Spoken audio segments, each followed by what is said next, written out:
I already got coffee. I'm getting a donut. Can't help it.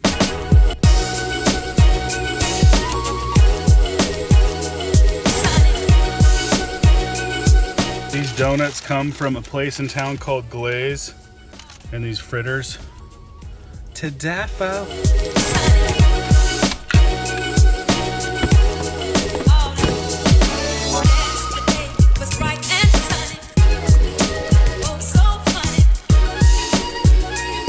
I don't know if you can see that right there, but looks like up towards Mission Ridge they got snow. It rained a whole bunch last night down in the valley, so I think there's fresh snow on those trees up there.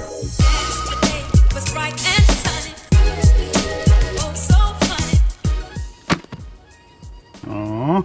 You know, one of the things that I've noticed over the last couple of years, and even more so when I was at the men's retreat this last weekend, is that I have hardly experienced real tragedy in my life. I'm 30 years old and there hasn't been any real tragedy in my life. The closest thing to that would be that my grandma died a couple of years ago, my mom's mom. I mean, there's been deaths in the family over the years, but usually I was too young to know the difference. But like I said, the closest thing to me would be that my grandma died a couple of years ago. I think she was too young and she could have lived longer. I wish she would have.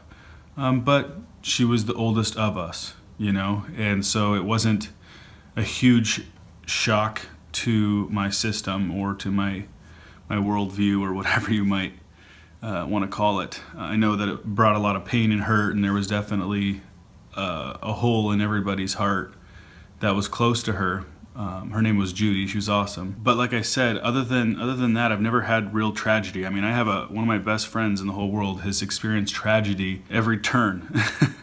You know, he's probably had 4 to 6 major traumatic events in his life. Things that when I hear the stories, I'm just like, oh my gosh, I don't think I could handle that. But yeah, that's just something I'm noticing in my life, and it makes me nervous too, because when I think about that, I'm like, well, when's that gonna happen for me? When am I gonna experience that first real tragedy that rips my heart out? Just a thought.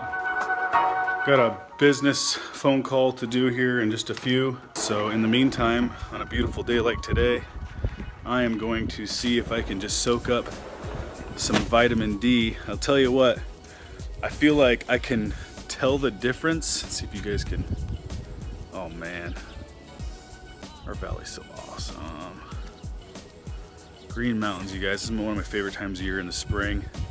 All the mountains are green with fresh grass. It's so awesome. But I can tell the difference. Sunny days, I learning how to use this focus on my phone here. Let's see if I can figure that out. No. Anyway, I can tell the difference. Why is it not? Come on, guy. On days that are sunny, I have a better attitude. I feel better, I'm happier. Cloudy days just are kind of depressing. I can imagine why Seattle has so many issues with people not being happy out there. Forgot my coffee though. Gotta get my coffee. Ciao.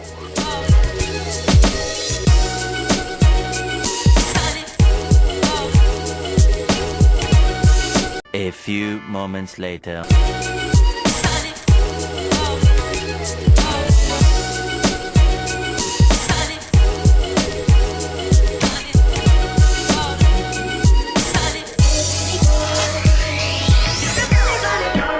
So a friend of mine on Facebook, a new friend of mine, was asking me about getting ungated on Amazon. Okay, if anybody that doesn't know that, that's basically getting approval so that you can sell in categories like shoes and clothing and health and beauty and personal care and automotive, right? These are all gated categories, handbags, watches, sunglasses, all that type of stuff. So she goes and checks and immediately gets ungated, which usually it's been much more of a hassle, but she immediately gets ungated in clothing and shoes. Now, I don't know if this is happening for a lot of people, but it happened for her just now, and she just asked me this question.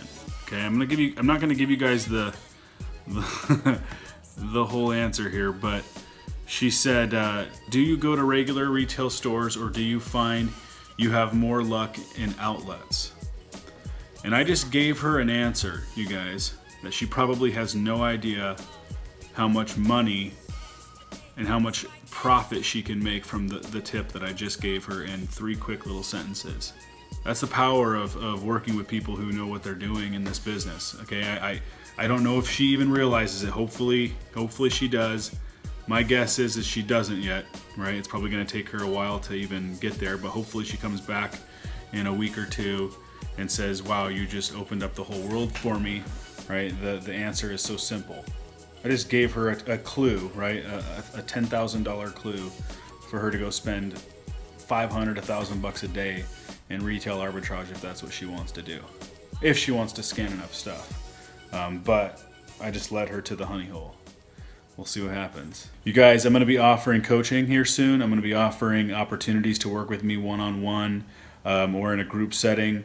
And I'm not going to give you any more details than that, but I just want everybody to know that if you're an Amazon seller, you're in the Amazon space, just keep an eye out. There will be some stuff coming available soon, and I'm very excited about it, very inspired to help a bunch of people just crush it in 2017 this year in their Amazon and absolutely dominate Q4. The reason why I say she probably doesn't even realize or won't even totally realize what I just told her is because I've noticed with coaching clients a lot of times you have to say the same thing over and over. I can be very clear and concise with a client, and I'm the same way. Don't get me wrong. I'm not saying that this is other people and I'm not included in this.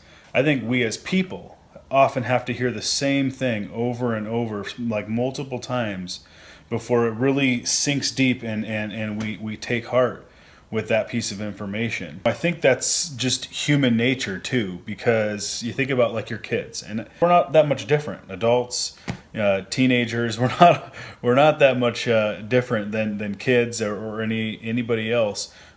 Just because we're 30 or 40 years old doesn't mean that we don't have to have the same thing repeated to us several times before it truly has a lasting impact or something that we understand as really valuable information. I mean, somebody just says, well, you should be shopping at Marshall's and looking at bras. And you hear that and you're like, oh yeah. But we got such sensory overload. We're playing on our phones, we're watching YouTube videos, we're working, we're doing a full-time job, we got kids to raise, we got a wife to tend to or a husband to tend to. We've got so many things going on that little remark could come and go right over our heads.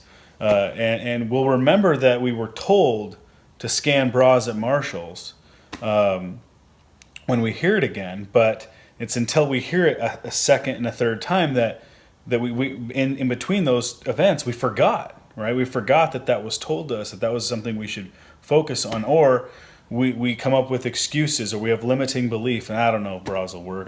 Bras won't work in my area, at my Marshalls. I've tried that before. Whatever it might be, there's so many things that can come up. The point I'm making is sometimes we have to hear things over and over and over again. So in this video, I'm teaching you to scan bras at Marshall's. I've said it 3 times. So hopefully it means something to you if you're watching this video and you're an Amazon seller and you have approval to sell in clothing, bras, right? Bras are money, and Marshall's is one of the several places that you can find them. I wonder how many people will see this video, retail arbitrage people or people wanting to sell retail arbitrage, who will start scanning bras. I think I'm done vlogging for the day. I'm about to pack out. I've been on my computer for, it's been about 10 o'clock this morning. I had a really great conversation with a mentor / business type partner of mine, kind of a new era of my business. I'm really excited about it, and the things that we're going to be developing and releasing over the coming months. Anyway, I'm done chatting. I hope you enjoyed the little bit of vlog footage that I put together today, and I will see you on tomorrow's vlog, so make sure you subscribe to my YouTube channel. If you're on Facebook or social media somewhere, go to YouTube, subscribe to my channel. Who knows, maybe there's like a button that pops up that you can just click and it'll help you subscribe. I'd really appreciate that. And have a great day, you guys. Peace out.